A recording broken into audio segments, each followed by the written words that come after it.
पनवेल, नवी मुंबई, रायगड परिसरातील बातम्या पाहण्यासाठी आमच्या मी साक्षीदार या यूट्यूब चॅनलला सबस्क्राईब करा। भारतीय जनता पार्टीच्या भाजप कळंबोली शहर मंडळ महिला मोर्चा सरचिटणीस सरस्वती नरेश काथारा यांच्या जनसंपर्क कार्यालयाचे उद्घाटन 15 डिसेंबर रोजी सेक्टर 3 LIG 1 कळंबोली येथे पनवेलचे आमदार प्रशांत ठाकूर यांच्या हस्ते करण्यात आले। यावेळी पनवेल महानगरपालिकेचे माजी विरोधी पक्षनेते प्रीतम म्हात्रे, माजी नगरसेवक रवींद्र भगत, नितीन पाटील, अमर पाटील, गणेश कडू यांच्यासह विविध मान्यवर उपस्थित होते। त्यांनी सरस्वती काथारा यांना पुढील वाटचालीसाठी शुभेच्छा दिल्या। आमच्या सहकारी सरस्वतीताई नरेश काथारा यांच्या जनसंपर्क कार्यालयाचं आज या ठिकाणी उद्घाटन होत आहे। मी या निमित्तानं ताईला मनापासून शुभेच्छा देतो आणि ताईंच्या माध्यमातून या सगळ्या परिसरातल्या लोकांची कामं तर होतच होती, त्या सगळ्या परिसरांच्या समस्यांना वाचा फोडली जात होती। विकास कामांच्या सुद्धा त्या दृष्टिकोनातून त्यांचा आग्रह होता। आज त्या भारतीय जनता पार्टीच्या बरोबर जेव्हा जोडल्या गेल्या तेव्हापासून या भारतीय जनता पार्टीच्या आमच्या सगळ्या सहकाऱ्यांच्या माध्यमातून त्यांच्या या अडीअडचणी म्हणजे त्यांनी आणलेल्या या अडीअडचणी सोडवण्याच्या दृष्टिकोनातून कामाला सुरुवात झालेली होती। या परिसरातल्या लोकांची मागणी होती की जनसंपर्क कार्यालय या परिसरामध्ये असलं पाहिजे आणि या दृष्टिकोनातून हे जनसंपर्क कार्यालय आज उघडलं जात आहे। योगायोग असा आहे की आजच नेमकी निवडणुकीची आचारसंहिता लागली, पण त्याच्या आधीच या कार्यालयाचं नियोजन झालेलं होतं। त्यामुळे मी ताईंना मनापासून शुभेच्छा देतो आणि त्यांच्या माध्यमातून लोकांची कामं सातत्यानं होत राहतील याची मला खात्री आहे। त्यांचं मी मनापासून अभिनंदन। सर, दिवा पाटलांचा विमानतळाच्या नामांकनाचा विषय अजूनही प्रलंबित आहे, आपण याकडे कशा प्रकारे पाहता? लोकनेते दिवा पाटील साहेब यांचं नाव या नवी मुंबई आंतरराष्ट्रीय विमानतळाला लागलं पाहिजे याच्यासाठी भारतीय जनता पार्टीचे पदाधिकारी कार्यकर्ते यांनी आंदोलन केलेले आहेत। वेगवेगळ्या केसेस भाजपच्या कार्यकर्त्यांच्यावरती झालेल्या आहेत। विमानतळाचं प्रत्यक्ष उद्घाटन व्हायच्या आधी किंवा आपण म्हणूया विमानतळ सुरू व्हायच्या आधी हे नामकरण केलं जावं अशी सगळ्यांचीच भावना आहे। विशेषत्वानं भूमिपुत्रांची आहे, प्रकल्पग्रस्तांची आहे आणि आम्ही त्या सगळ्यांच्या सोबत आहोत। कारण आम्ही प्रत्यक्षरित्या आम्ही 4-4, 5-5 केसेस आमच्यावरती झाल्यात या आंदोलनामध्ये।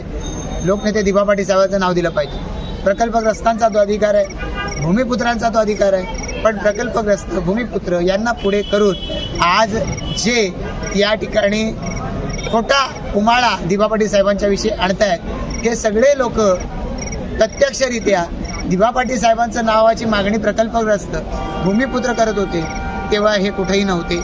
यांच्या अंगावर कुठल्या केसेस झालेल्या नाहीत। हे त्यावेळेला बाळासाहेबांचं नाव दिलं जावं याच्यासाठी हे प्रयत्नशील होते। बाळासाहेबांच्या विषयी सगळ्यांनाच आदर आहे, आम्हालाही तो आहे। बाळासाहेबांचंही नाव महत्त्वाच्या प्रकल्पांना लागलं पाहिजे आमचा आग्रह होता, पण त्यावेळेला आमचा आग्रह होता की इथे पनवेल तालुक्यामध्ये दिवा पाटील साहेबांनी घाम गाळलाय, त्यांचं रक्त सांडलंय, त्यामुळे त्यांचं नाव इथल्या प्रकल्पाला ते पण विमानतळाला दिलं गेलं पाहिजे।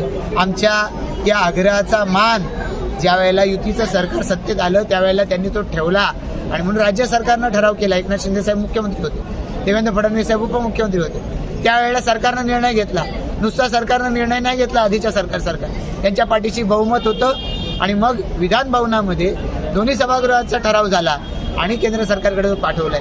केंद्र सरकारने सुद्धा या प्रस्तावाच्या दृष्टिकोनातून संमती दिली आहे असं देवेंद्र फडणवीस साहेबांनी सांगितलं।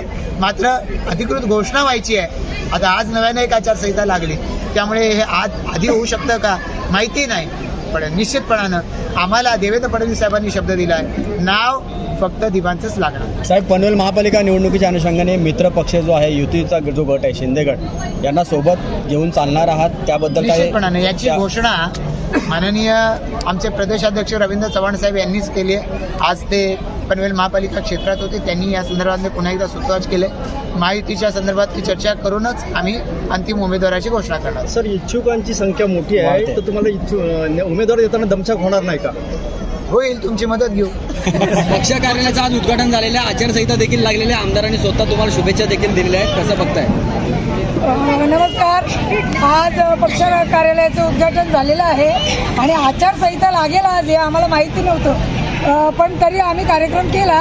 आता काय उल्लंघन झालं आहे का नाही ते आम्हाला माहिती नाही, पण आमदार साहेबांनी मला तर पॉझिटिव्ह रिपोर्ट दिलेला आहे आणि माझ्या या माता भगिनी इथे एवढ्या प्रमाणात जमलेल्या आहेत आणि मला वाटतं 100% या माता भगिनी माझ्यासोबत आहेत. आणि जर मला समजा माझ्यावर जर काय तिकिटाची जबाबदारी सोपवली तर या माता भगिनी निश्चित किंवा माझ्या प्रभाग 10चे कार्यकर्ते मंडळी निश्चित मला गुलालाचं आश्वासन 100% देईल. या प्रभागाच्या कुठल्या समस्या घेऊन तुम्ही या सगळ्या म्हणजे कसं काय करणार आहे? प्रभागाच्या काय समस्या वाटतात तुम्हाला? कारण आपण या आधी पण निवडणूक या ठिकाणी लढवली. या प्रभागात मी स्वतःच इथे LIGला राहिलेले आहे आणि अजून पण LIGलाच राहते. फक्त आमच्या इथे पाण्याची एकदम वाईट अवस्था आहे आणि पुराच्या पाण्याची तर एकदम बिकट परिस्थिती आहे. आणि यावर्षी मला वाटतं सगळ्यांच्या प्रयत्नातून यावर्षी पाणी आपल्याकडे साचलं नव्हतं, पहिल्यांदाच साचलेलं.